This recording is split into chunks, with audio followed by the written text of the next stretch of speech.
see the angle that your shoulders are in here? It's what we call laid off at address. I'd like to see you square your shoulders up more to the ball. As Mr. Finnick would say, face the ball more. You're too much at an angle already. What that does is it pulls your right arm higher than your left. Can you see that? My right arm higher than that? Yeah. Oh, I see your left arm right now. And if I showed you a sword play, you wouldn't see their left arm for sure. You might see their right arm underneath their left arm, but it would be higher. That's important for a couple of different reasons. Right. So just face the ball more, just square up a little bit. Your ball position's not bad. You played a little bit back, but I'm not going to change that. I just think that you need to. That's what we call laid off at address. I think that creates a pull sometimes and a push sometimes. You can hit it either way. Yeah. All right. Now let's watch just what your body does without the club first. We'll put you in this rectangle here. We're going to see how your body moves in this rectangle.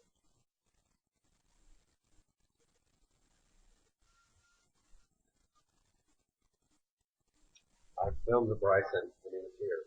Where do you think he would be right there? But the most important position in golf, as we talked about, is impact. His left leg, his left knee, and left hip would be straight up and down on that line. It'd be posted up more.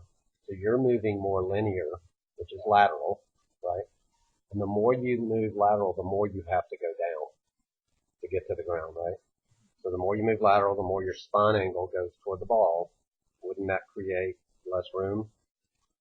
You know, we've talked about how do we get you to feel in your swing to not move as far lateral and as much down coming to impact. We'll look at your swing here in just a second. Your hips are back. No question about that. But your spine angle has changed, I would say 4 to 5 degrees maybe from where it started. And that's because of that right there. So let's look at where your hands and your arms have to move. See how far away they are now? They have to. So now they have to move back to the left. Watch your hands. I'm going to put a circle in your hands. Know where they have to go. So your timing has to be so good when your hands come in high. Now let's talk about your backswing. Did they start high? When did you start doing that?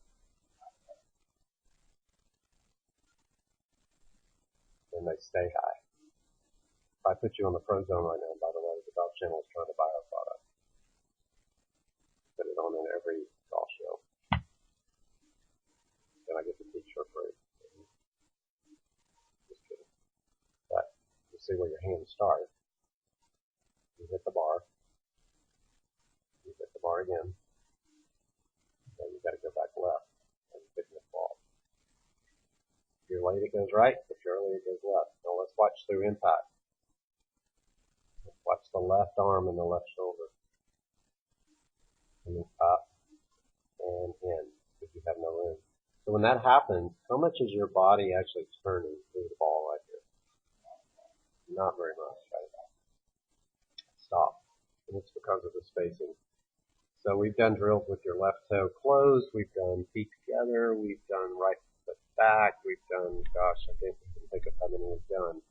But I'm going to see if one thing at address helps you besides squaring up, and that's to get taller to the ball. We're going to see with Michael Martinson, who plays on the web.com, that's the only thing we changed a couple of weeks ago. Made it through Q School by about 11. Like best he's ever played in competition. He shot 65 the first day with a triple. With a stupid mistake off the tee.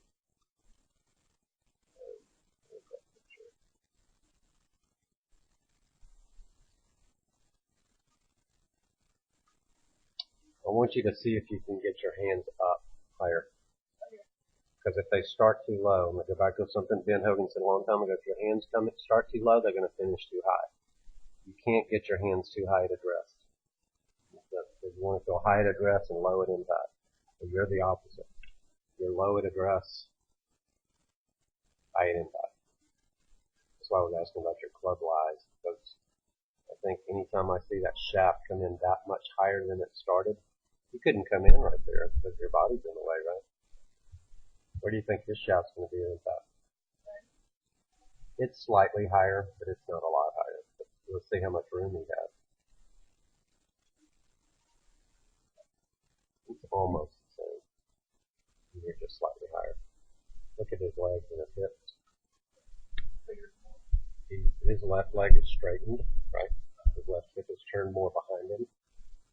He's got a lot more extension through the ball. You've got a little bit more left. You see how crowded you are? Why does he have so much more room? Look at that. Why does he have all that space?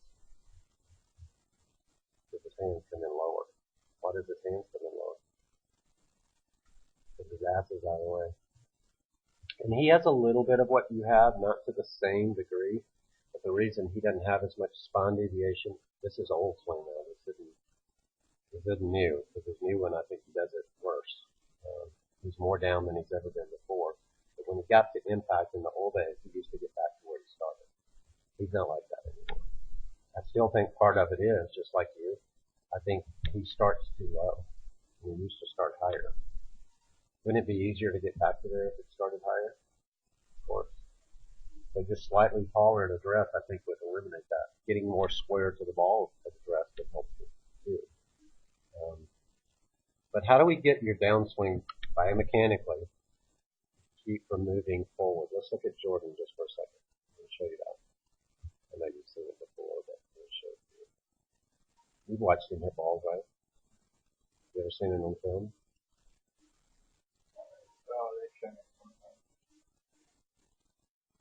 Well, you would agree that he's a pretty good wedge player. There's no way this for Cameron spent the film on there.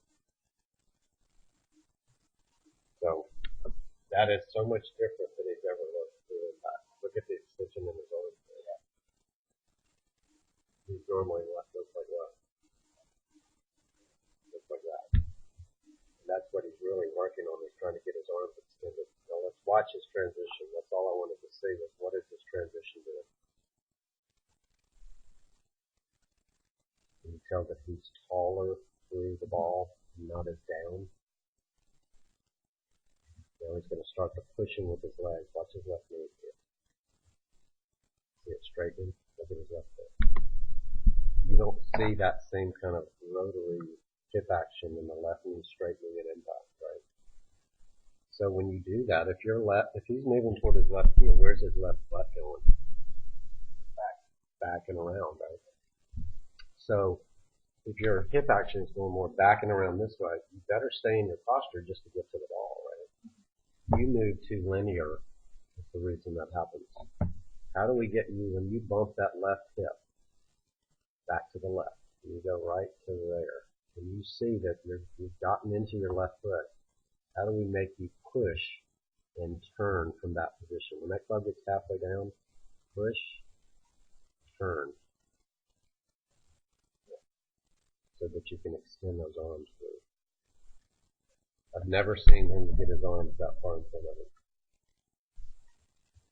His ball striking has improved, because he used to get like this. He wasn't a great ball striker before. It's really going to get good. Ball striking is just, compared to Jason and Justin and those guys, it's not the same. Can you imagine if he finished in the top 20 in ball striking? He'd never lose. Like you're going to do it. Some people probably work that way. Well, if you hit more greens, obviously you're going to have more putts. But then it becomes down to proximity of the hole. Who hits it closer? Why did Zach Johnson beat Jason Day in the President's Cup? Did you see that match? His proximity to the hole was much closer.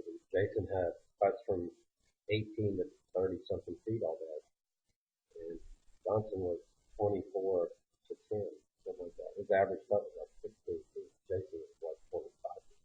He's going to make it. He was 40 something yards per par 5 and par 4 with driver range shorter than Jason. 40 something yards. Yet he hit his iron extension. So that's just one day. I know it's not every day. Obviously, if Jason hits it inside 20 feet,